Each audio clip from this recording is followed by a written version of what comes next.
Hello guys! Welcome. Collective reading tayo ngayon.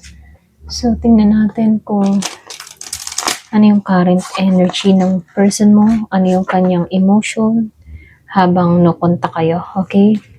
Give me the message for collective. Ano yung current emotion niya habang no-contact kayo? Give me the message for collective. Ano yung current emotion niya habang no-contact kayo? Give me the message. Ano yung current emotion niya habang nakontak kayo?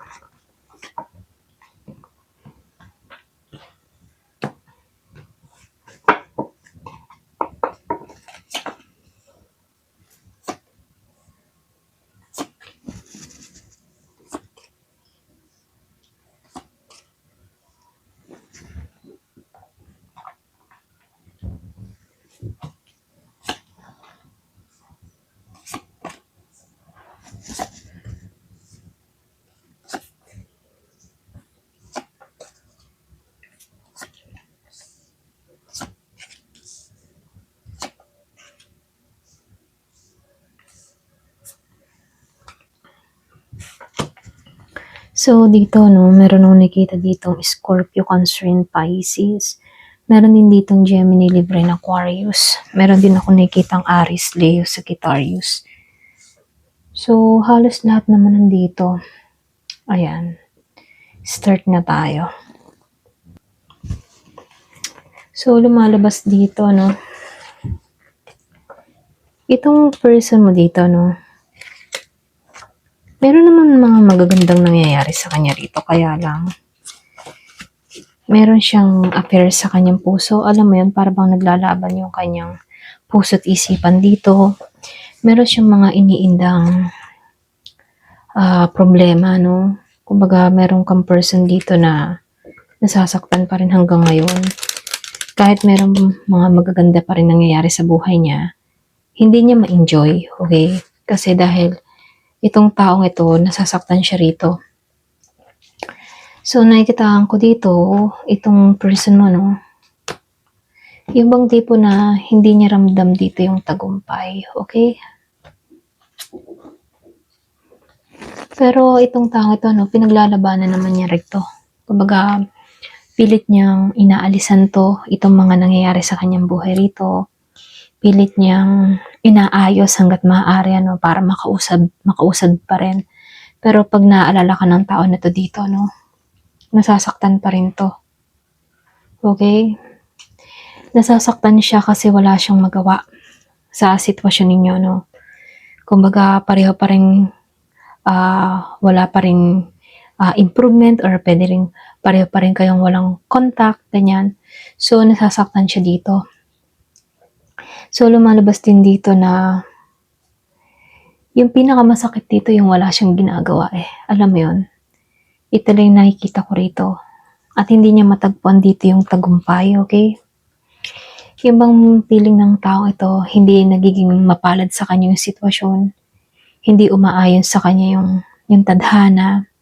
May mga tanong to kung bakit kayo nagkaganito, kung bakit ganito yung kinahantungan ninyo, no?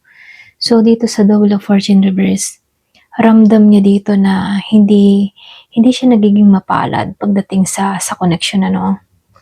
Para bang naisip ng tao na to na may mali, bakit paulit-ulit yung nangyayari sa kanya rito, okay? Paulit-ulit siyang napupunta sa ganitong sitwasyon, okay? So, lumalabas dito, no, yung iba sa inyo, hindi na mutual yung nararamdaman nyo sa isa't isa, no? Pwedeng ikaw nagbago ka, hindi mo na ma-feel yung buo kayo, okay? Or hindi mo ma-feel yung person mo, okay? Pwedeng nawalan ka na ng interest, or pwedeng nawalan ka na ng gana, nawalan ka ng amor, or pwedeng tingin ng tao na to, wala ka ng interest sa kanya, okay? So, lumalabas dito na hindi na mutual yung nararamdaman. So, meron akong nakikitang pinag-uusig, or pwedeng ginajudge, okay? Kumbaga, itong taong ito, andun yung judgment niya rito, no, na tingin niya hindi mo na siya tatanggapin. Tingin niya na wala ng second chance. Kita ka ng tao na to na nagta-transform ka dito, okay?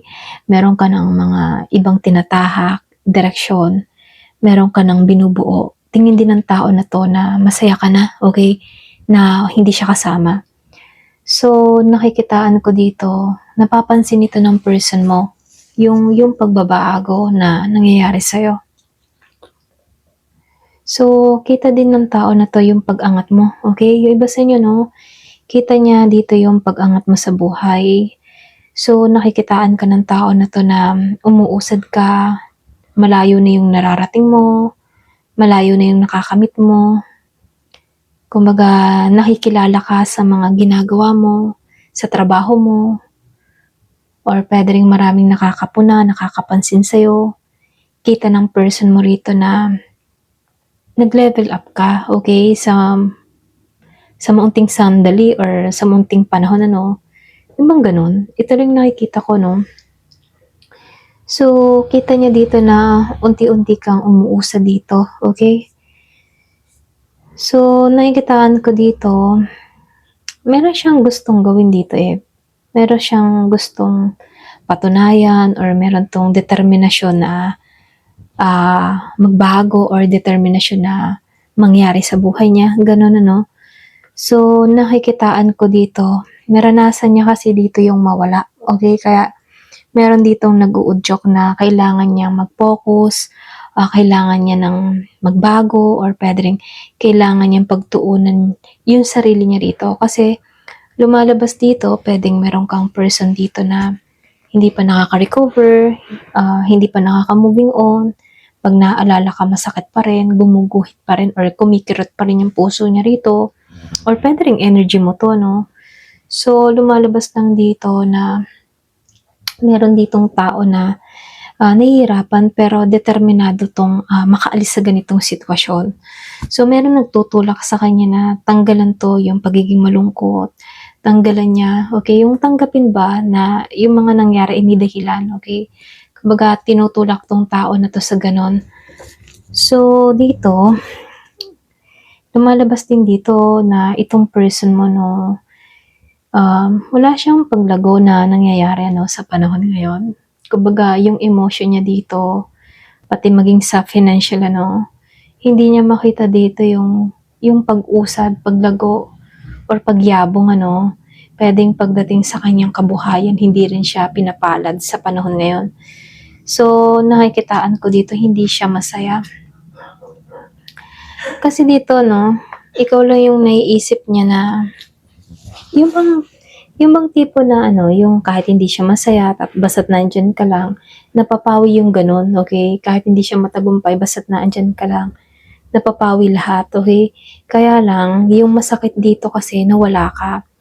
Gusto niyang bumalik kayo sa dati dito, no? Ikaw yung naiisipan niya na operan dito. Kaya lang hindi niya magawa dito kasi wala pang paglago na nangyayari sa kanya rito. Pero andun yung pagnanais ng tao na to na puntahan ka, magpursige sa'yo.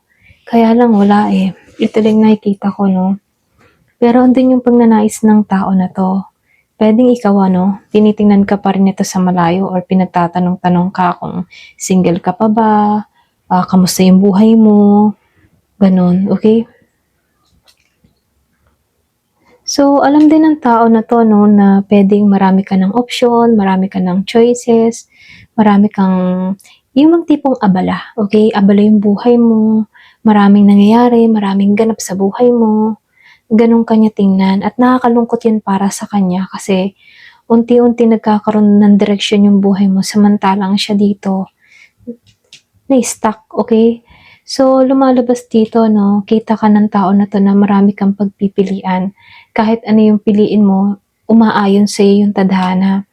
At ito yung nagpapalungkot sa taong ito kasi hindi niya makaya yung ganun, ano? Hindi niya makita yung kaligayahan. Kumbaga, ikaw, kahit nakaranas ka ng kalungkutan, ano, kaya mong pasayahin yung sarili mo, okay? Ganun kanya makita, ano, ayan. So, dito, no, umaasam-asam tong tao na to ng foundation dito, okay? Ayaw pa rin ng tao na to na lumayo ka or ayaw ka pa niyang lisanin dito. Alam niya yung disappointment mo sa kanya rito, no? Kumbaga, gusto ng tao na 'to na magkaroon kayo ng solid foundation dito, kaya lang may pangyayari or may nangyari sa inyo kung bakit nawasak 'to, okay? Dun pumapasok yung realization dito sa tao na 'to, kaya hindi siya makausad ano. Para bang yung multo ng nakaraan ang sumisiksik sa kanya rito, alam mo yun? Multo mo, ayan. So, lumalabas dito 'no, itong tao na 'to, gusto niya kayong maging matatag pareho dito 'no, sa The Tower. Kaya lang, nakikitaan ko dito may nasira, may nawasak, na kung saan hindi niya na kayang maibalik 'to, okay? Puwedeng yung tiwala or puwede rin yung kung paano yung sa inyo, hindi niya na maibabalik, yung emotion mo para sa kanya, hindi niya na maibabalik yon kasi may lamat, okay? Nagkaroon ka ng lamat dito sa tao na 'to. So, umaasam-asam pa rin dito sa star, okay?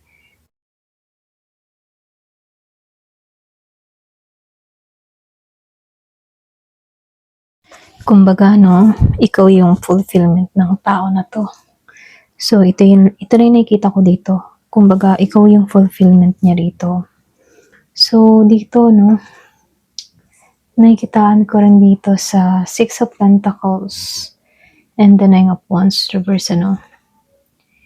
Alam mo yung tipo na ikaw yung masasabing regalo sa kanya pero napabayaan niya, okay? Kumbaga, ikaw yung regalo ng tadhana para sa kanya pero napabayaan niya. So, dito 'no, nakikitaan ko dito na nasayang ka ng tao na 'to, may panghihinayang. Hindi niya inaakala na ganito yung mangyayari sa sitwasyon ninyo dito 'no. So, dito nakikitaan ko rin dito na itong tao na 'to 'no, kumbaga pagdating sa'yo nawawala yung kanyang focus, nawawala yung boundary niya rito. So, lumalabas dito na inaasam-asam ka pa rin niya rito 'no. So, nakikitaan ko rin dito 'no, meron kang person dito na hindi makakilos sa'yo. Wala 'tong aksyon na ginagawa. Kumbaga, naduduwag sa sitwasyon or puwede ring wala lang talagang lakas na harapin ka rito, okay? So, nakikitaan ko rin dito, kaya itong tao na 'to 'no, walang lakas na harapin ka rito kasi naka-move on ka na. Yung iba sa inyo naka-move on ka na or puwede ring mas pinipili mo na lamang dito yung peace of mind or yung kapayapaan mo dito 'no. So, karamihan sa inyo naka-moving on ka na or puwede ring hindi mo na lang 'to pinagtutuunan ng pansin ano. So, nakikitaan ko dito yung iba sa inyo na ibabalik mo muli kasi yung passion mo, yung ninanais mo, nakakabuo ka muli ng pangarap, andun yung pag-usad mo. Kumbaga, nakikitaan ko dito na ikaw, nagiging kang okay ngayon sa sitwasyon ano, alam mo yung ginagawa mo, alam mo yung kinahantungan mo, okay? So, lumalabas din dito, naghihintay ka, okay? Naghihintay ka ng pagbabago or puwede rin yung iba sa inyo meron kang iniintay. Puwedeng intay na tawag, travel, or puwede rin siya 'to 'no. Meron akong nakikitang naghihintay for travel or puwede ring naghihintay 'to ng message mo, okay? Meron lang akong nakikita ditong taong naghihintay pa rin hanggang ngayon, okay? So, comment ka below ano kung meron kang nafi-feel dito sa person mo, yung bang tipong pakaramdam mo iniintay ka pa rin niya. Okay? So, nakikitaan ko dito, puwedeng iba sa inyo, nag-iintay lang 'to ng timing, okay? So, lumalabas dito 'no, hindi naman 'to agad-agad na tutungo sa'yo 'no. Kumbaga, andito lang siya sa waiting mode, okay? May pag-iintay. Ayan, ito lang yung nakikita ko. Ayan, thank you for watching. Love and peace.